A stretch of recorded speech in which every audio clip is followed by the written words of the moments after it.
Fala aí galera da comunidade, sou matemático Luciano. Neste vídeo serão feitas as considerações iniciais sobre logaritmo. Este vídeo será a nossa parte 1. Vamos relembrar a resolução de uma equação exponencial simples. O nosso exemplo aqui, a equação exponencial é 2 elevado à variável n igual a 32. Aí pergunta-se, que valor será atribuído à variável n de modo que essa equação exponencial se torne uma igualdade verdadeira, ou seja, se torne uma sentença matemática fechada verdadeira. Pode-se escrever o número 32 sob a forma da potência 2 elevado a 5 através da decomposição em fatores primos.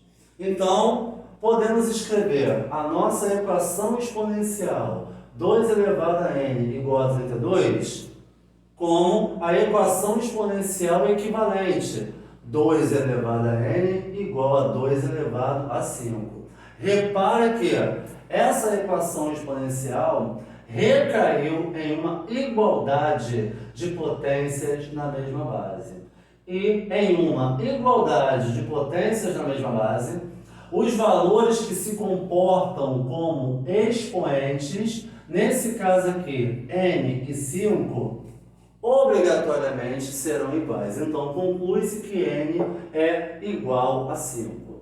Esse valor, n igual a 5, que é a raiz, no caso, da nossa equação exponencial, ela comporá o conjunto verdade ou o conjunto solução da equação exponencial. Basta agora substituir o valor n igual a 5 lá na equação exponencial inicial, 2 elevado a n igual a 32. Vamos conferir aqui. 2 elevado a 5 realmente é igual a 32. Vamos analisar agora esse outro exemplo, essa outra equação exponencial. 2 elevado à variável n igual a 7. Aí novamente pergunta-se, que valor será atribuído à variável n de modo que essa equação exponencial se torne uma igualdade verdadeira, ou seja, se torne uma sentença matemática fechada verdadeira. Agora, ao decompor em fatores primos o número 7, como o número 7 é um número primo, ele é escrito apenas como 7. Então não tem como ainda escrever o número 7 sob forma de potência de base 2 para poder aplicar aqui a igualdade de potências na mesma base, como foi feito aqui no exemplo anterior. Então, para determinar o valor desse n, que se comporta aqui como expoente da nossa equação exponencial, a gente vai precisar do conceito de logaritmo. Define-se o logaritmo como, nesse caso aqui, pode ver, o logaritmo está se comportando como expoente aqui, olha, da nossa equação exponencial. Então, define-se o logaritmo como o expoente de uma equação exponencial. Vejamos agora aqui a notação formal de logaritmo.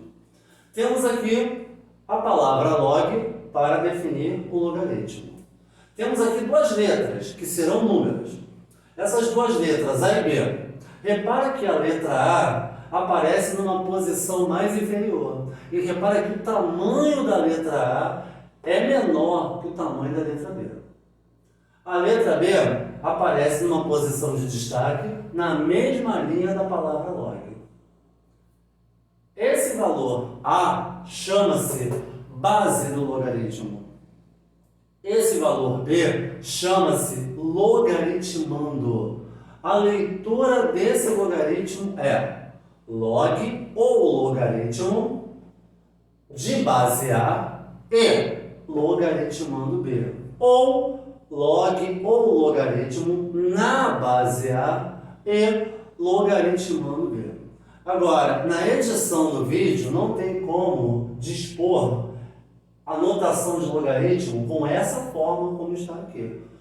com o valor do A numa posição mais inferior e o valor do B na posição de destaque. Aí na nossa edição, vou colocar dessa forma: log A, B, para indicar o logaritmo na base A de logaritmando B, para vocês poderem compreender melhor.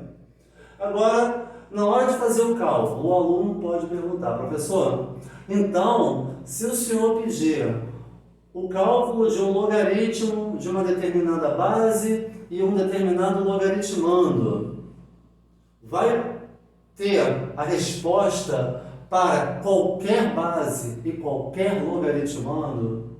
A resposta é não. Para isso serão atribuídas condições de existência a esses logaritmos. Então, nesse caso, a esse logaritmo aqui. Então, nesse caso aqui, as condições de existência do logaritmo, condições de existência ou CE, condições de existência, tem que atender a 3 condições. A base A vai atender 2 delas. A base A tem que ser um valor maior do que 0, ou seja, um valor estritamente positivo. E a base A também tem que ser um valor diferente de 1.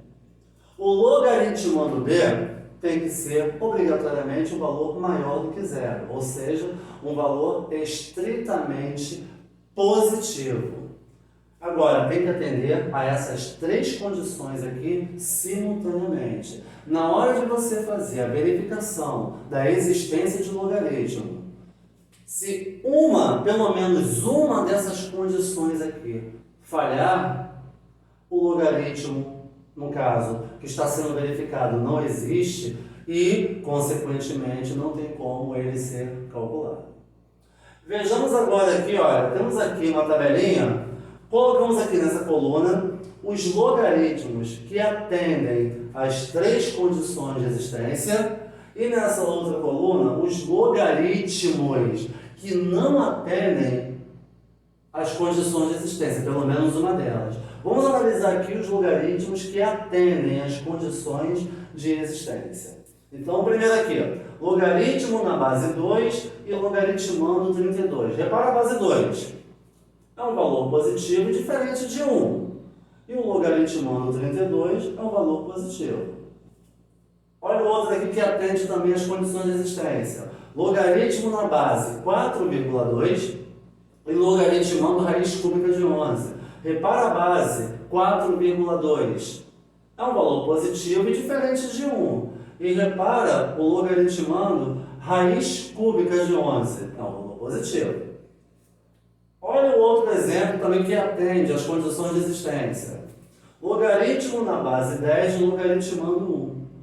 A base 10 é um valor positivo e diferente de 1. O logaritmando 1 é um valor positivo. Repara agora o outro logaritmo que também atende às condições de existência. Logaritmo na base. Aqui, olha, está sendo representada por uma dízima periódica simples, 3,777 reticências. E o logaritmando uma fração, 73/41. Aí repara a base, 3,777 reticências. É um valor positivo e diferente de 1. E repara o logaritmando, que é essa fração, 73/41. É um valor positivo. Agora vamos ficar atentos aos logaritmos, que na realidade não são, que aqui no caso não atendem às condições de existência. Então repara aqui, logaritmo na base 1 de logaritmando 8. Repara que o valor que não atende às condições de existência, eu destaquei aqui em tom vermelho. Repara aqui, base 1. A base tem que ser diferente de 1. Logaritmo na base 0 de logaritmando 6,83. Olha aqui, base 0. A base tem que ser estritamente positiva, maior do que 0. Igual a 0 não pode. Olha esse outro exemplo, também de logaritmo que não atende às condições de existência. Logaritmo na base menos 2 e logaritmando 0. Então, repara que a base menos 2 é um valor negativo, mas a base tem que ser um valor estritamente positivo. Olha aqui o logaritmando 0. o logaritmando pelas condições de existência tem que ser um valor também estritamente positivo. Olha aqui outro exemplo de logaritmo que não atende às condições de existência. Logaritmo na base 14/14 e logaritmando menos 945. Repare a base 14/14, na realidade, essa fração equivale ao número 1. E base 1 não pode, porque a base, uma das condições aqui é a base ser diferente de 1. E o logaritmando aqui, olha, é um valor negativo. Pelas condições de existência, o logaritmando tem que ser um valor estritamente positivo. Então, novamente, aqui estão os exemplos de logaritmos que atendem às condições de existência. Então, nesse caso, esses logaritmos têm como ser calculados. E aqui os exemplos de logaritmos que não atendem às condições de existência. Consequentemente, não tem como ser calculados. Para a próxima aula, a nossa parte 2, vamos trabalhar situações envolvendo as condições de existência do logaritmo. Então, verificando a existência de logaritmo através de expressões algébricas que podem aparecer ou como base ou como logaritmando. Consequentemente, esses tipos de expressões recairão em inequações ou sistemas de inequações. Então, muito obrigado aí pela oportunidade. Fui!